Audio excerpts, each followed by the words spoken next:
선생님과 도전하는 한국사 3-4 임진왜란과 병자호란에 대해서 알아보도록 하겠습니다.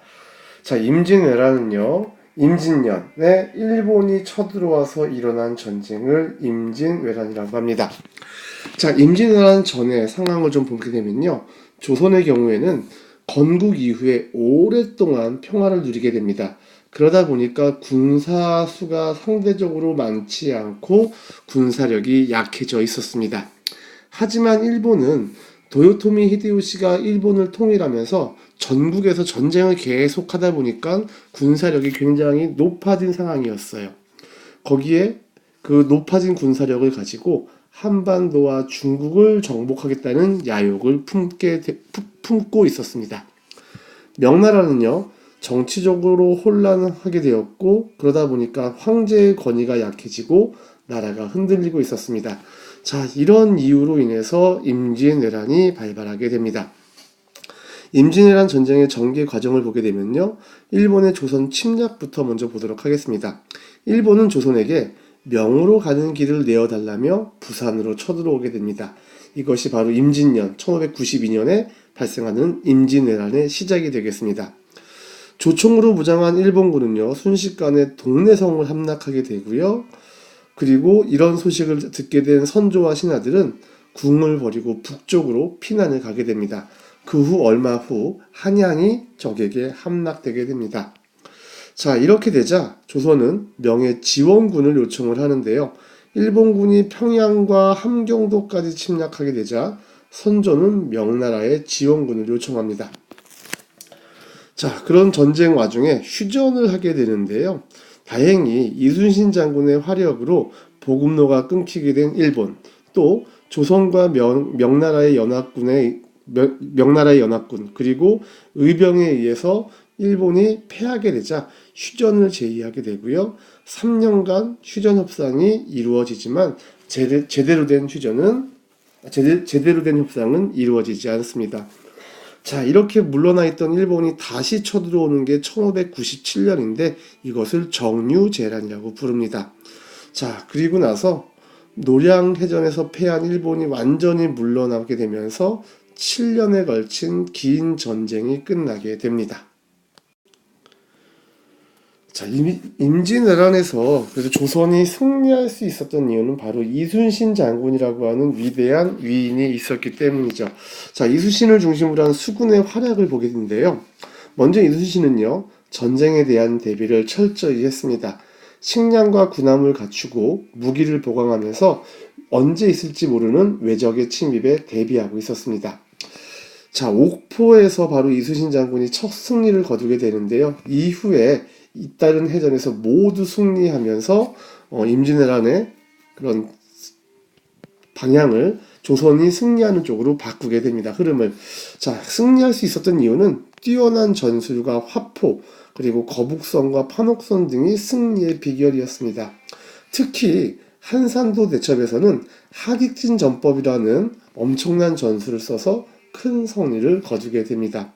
그리고 최후의 전투, 노량해전에서 다시 쳐들어온 일본군을 몰아내기 위해 싸우다가 이순신 장군이 승리를 하지만 결국 전사하시게 됩니다. 또 임진왜란을 우리가 승리할 수 있었던 이유는 바로 의병의 활약입니다. 의병은 나라를 구하기 위해 자발적으로 일어난 일본군에 맞서 싸운 군인, 민간 군인을 말합니다. 의병의 구성은요, 양반에서 천민까지 다양한 신분으로 구성이 되어 있었습니다. 임진왜란 당시에 이름난 의병장으로는 홍의장군, 빨간 옷을 입고 붉은 옷을 입고 싸워서 홍의장군이라고 불렸던 곽재우, 그 다음에 서산대사 조헌 등이 있습니다. 의병들의 그런 활약을 보면요, 관군, 진주성 싸움에서 관군을 도와서 승리했고요, 행주성 산성에서도 관군을 도와서 큰 승리를 거두는데 기여를 했습니다. 임진왜란 전쟁의 결과를 보게 되면요, 많은 백성이 죽거나 포로로 일본에 끌려가게 됐고요. 7년간의 전쟁으로 국토가 엉망이 되어 농사를 짓지 못하게 되었고, 이로 인해 식량이 부족하고 나라 살림도 어려워졌습니다. 또한 전쟁 중에 수많은 문화재가 불에 타서 사라지고 많은 보물들을 일본에 빼앗겼습니다. 자, 이번에는 정묘호란과 병자호란을 알아보도록 하겠습니다. 자, 임진왜란 당시에 조선의 임금은 선조였고요. 선조가 돌아가시게 되자 그의 아들 광해군이 이제 새로운 왕으로 즉위하게 됩니다. 이 광해군은요, 중립 외교를 펼쳤는데요.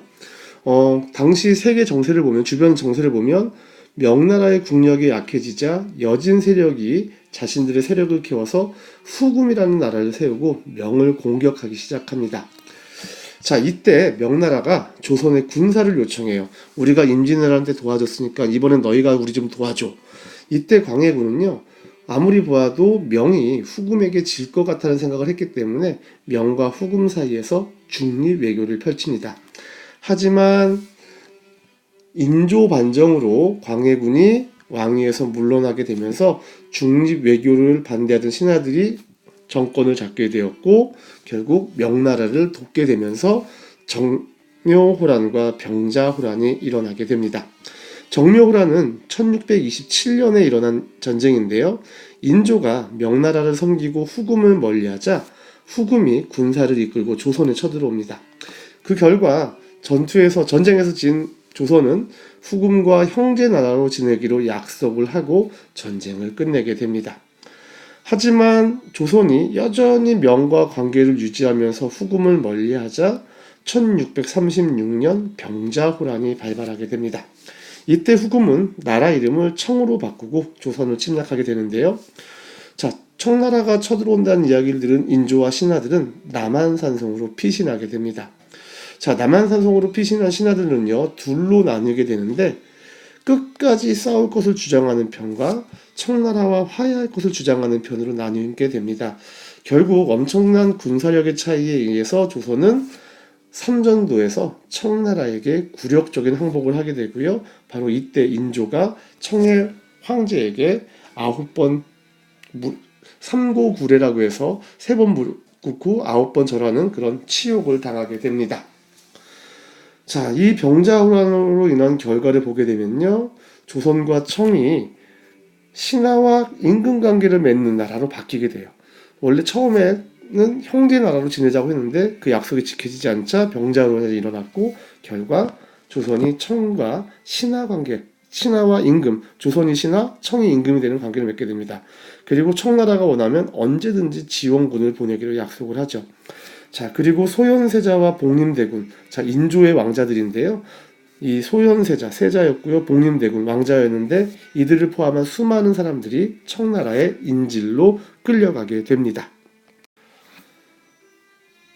병자호란 당시 인조와 신하들이 머물렀던 남한산성은 비상시에 임금이 머물 수 있는 행궁이었습니다.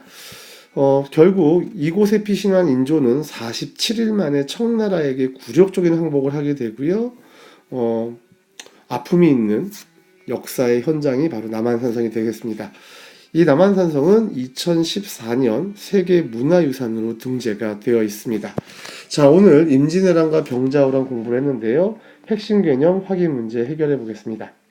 자, 일본이 명으로 가는 길을 내어달라는 구실로 조선에서 일으킨 전쟁, 바로 임진년에 일어난 임진왜란 되겠습니다.